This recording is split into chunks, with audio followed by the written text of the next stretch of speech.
E fala galera, tudo bem com vocês? Nessa aula vamos conversar sobre os tigres asiáticos. Alguns países do Sudeste Asiático, estrategicamente importantes para os Estados Unidos e para o Japão, receberam grandes investimentos desses países e hoje alguns deles têm bastante destaque econômico. Vamos comentar um pouco mais sobre esses países do Sudeste Asiático.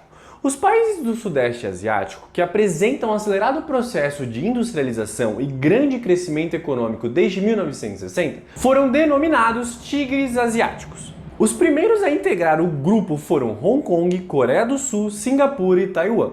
Mais tarde se uniram a este grupo a Tailândia, Indonésia, Malásia e, por último, Filipinas e Vietnã, que passaram a produzir e a exportar em larga escala bens de consumo para a América do Norte, Europa e para o restante da Ásia. Agora que você já tem noção do que são os tigres asiáticos, vamos falar sobre os primeiros tigres asiáticos. Então, se firmando como potência econômica regional da Ásia, o Japão pretendia ampliar a sua área de influência no leste e no sudeste do continente e, com isso, financiadas pelo governo estadunidense, cujos interesses era impedir a expansão do comunismo no continente, empresas japonesas investiram em Taiwan, na Coreia do Sul, em Singapura e também em Hong Kong.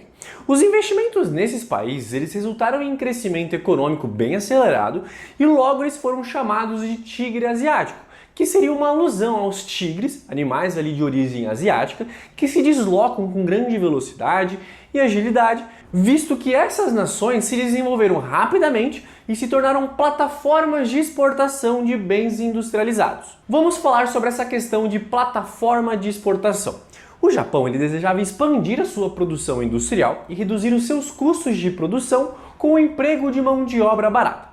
Desse modo, as empresas japonesas transferiram os seus estabelecimentos para esses locais ou lá investiram na implementação de novas fábricas e esses novos centros industriais recebiam tecnologia japonesa para a fabricação de componentes ou de produtos eletrônicos baratos. E os bens produzidos eram voltados basicamente para a exportação, então essas empresas adicionavam uma nova fábrica nesses territórios com o objetivo de pagar menos para esses trabalhadores. Agora falando sobre a substituição de importações e produção de tecnologia, se iniciou um processo de industrialização primeiramente voltado para as exportações e depois para a substituição das importações. Os tigres passaram a produzir bens de consumo tanto para o mercado externo como para o mercado interno. E com o crescimento da produção industrial, houve a necessidade de modernizar o parque industrial com a importação de maquinários e com a criação de tecnologia. As indústrias passaram a fabricar automóveis, navios, eletrônicos sofisticados, aços siderúrgicas, produtos de informáticas e vários outros tipos de produtos. Certo, agora que falamos sobre os primeiros tigres, vamos falar sobre os novos tigres asiáticos. Na década de 1980, novos investimentos provenientes do Japão, dos tigres asiáticos e também da China foram feitos na Indonésia, na Malásia e na Tailândia. O objetivo era industrializá-los como foi feito com os tigres asiáticos e integrar a economia asiática do leste e do sudeste. Por causa disso, essas nações ficaram conhecidas como novos tigres asiáticos e mais tarde Filipinas e Vietnã também tiveram um acelerado processo de industrialização e passaram a ser consideradas integrantes desse grupo. As suas principais indústrias são têxteis, de produção de componentes de telecomunicação e informática, de eletrônicos pouco sofisticados e com uso de tecnologia importada. Um ponto importante é que o aumento das exportações desses países tem sido considerável, assim como o seu crescimento econômico. E claro, vale lembrar que os países que estão investindo nesses novos tigres asiáticos, eles não estão fazendo isso porque eles são bonzinhos. Na verdade, eles querem a mão de obra barata desses países e também aproveitar os recursos desses países. Mas agora voltando, em relação ao crescimento dos tigres asiáticos, os investimentos estrangeiros nos tigres saltaram absurdamente. As empresas transnacionais implantaram as suas indústrias nesses países e um ponto relevante é que é inegável que houve mudanças positivas nos novos tigres asiáticos trazidas pelo crescimento econômico. Porém, esses países, ao contrário dos velhos tigres, não conseguiram alcançar um expressivo desenvolvimento socioeconômico e eles continuam como plataformas de exportação, mas incapazes de gerar tecnologia sofisticada por conta própria. O comércio dos tigres asiáticos se dá principalmente entre os próprios tigres, China e Japão, seguidos um pouco depois pelos Estados Unidos e também pela União Europeia. A China, ela vem se juntando ao Japão como grande potência industrial e agregadora das economias dos tigres asiáticos, aumentando a sua área de influência no leste e também no sudeste da Ásia. Os chineses, eles se tornaram importantes parceiros da Coreia do Sul, Taiwan e Singapura, passando a investir pesadamente também no Vietnã, que também avança para um crescimento econômico e industrial. Mas agora vamos falar um pouco sobre cada um dos países e também da sua evolução.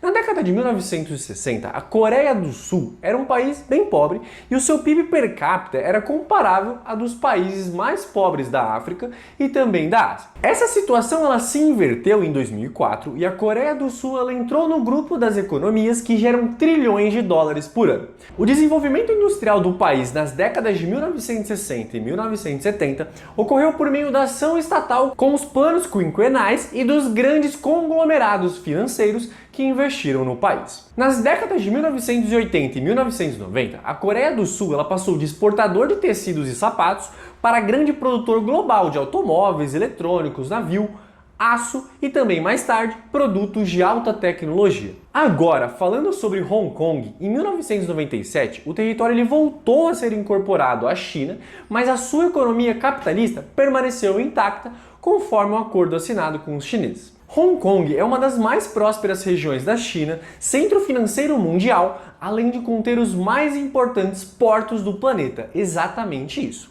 Já Taiwan apresenta uma economia dinâmica, mas seu status político é limitado por causa do não reconhecimento oficial como país pela comunidade internacional.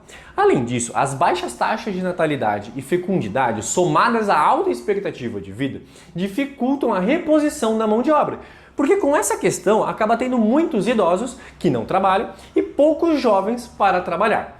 Agora falando sobre Singapura, ela investiu muito na educação e na pesquisa, além de ter conseguido investimentos estrangeiros e o apoio dos Estados Unidos. Os resultados eles não demoraram para acontecer em Singapura, porque depois de alguns anos o país ele já tinha uma grande qualificação da mão de obra e o aumento da qualidade de vida. Os seus portos eles estão entre os mais movimentados do mundo, com avançadas infraestruturas, o que agiliza muito o envio de mercadorias para o exterior. A economia de Singapura ainda, ela depende fortemente da fabricação e da exportação de tecnologia da informação e também de farmacêuticos de alta tecnologia e também do seu setor financeiro. Agora, vamos falar sobre a Indonésia, depois sobre a Malásia, a Tailândia, Filipinas e por fim o Vietnã. A Indonésia ela é um país insular com a população de 276 milhões de habitantes. Ela tem um subsolo rico em petróleo, gás, minério e carvão, o que torna ela um pouco menos dependente da indústria e das exportações de manufaturas. Além disso, o país ele vem mantendo um crescimento maior que o de seus vizinhos, mas enfrenta problemas com infraestrutura e desnível socioeconômico. Só para vocês terem uma noção, cerca de 10% da sua população está abaixo da linha da pobreza. Agora, vamos falar sobre a Malásia. Ela ainda é um pouco dependente das exportações de petróleo e gás, e outros itens importantes da pauta das exportações da Malásia são os eletrônicos, óleo de palma e borracha.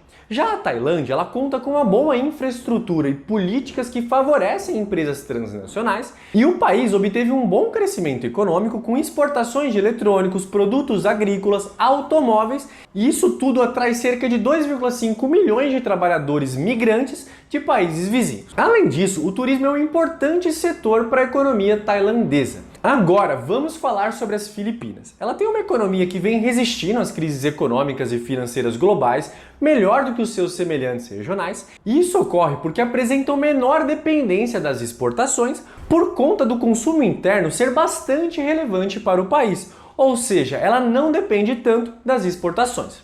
As Filipinas enfrentam graves problemas ambientais, como por exemplo o uso inadequado do solo, o desmatamento ilegal e diversas outras questões. Por fim, vamos falar sobre o Vietnã. O Vietnã tem salários inferiores aos trabalhadores chineses, o que leva muitas empresas estrangeiras a utilizarem a sua mão de obra para continuarem competitivas no mercado mundial. As empresas de propriedade do Estado, as estatais, elas são responsáveis por cerca de 40% do PIB e a pobreza diminuiu significativamente, e o Vietnã ele deixou de ser rural para criar postos de trabalho para mais de 1 milhão de pessoas que chegam anualmente às cidades. Além disso, a população abaixo da linha da pobreza diminuiu, mas ainda é aproximadamente 20% do total dos habitantes. Então, com isso, eu encerro essa nossa aula. Eu espero que vocês tenham entendido essas questões sobre os tigres asiáticos, os seus países, a peculiaridade de cada um dos países e até a próxima aula.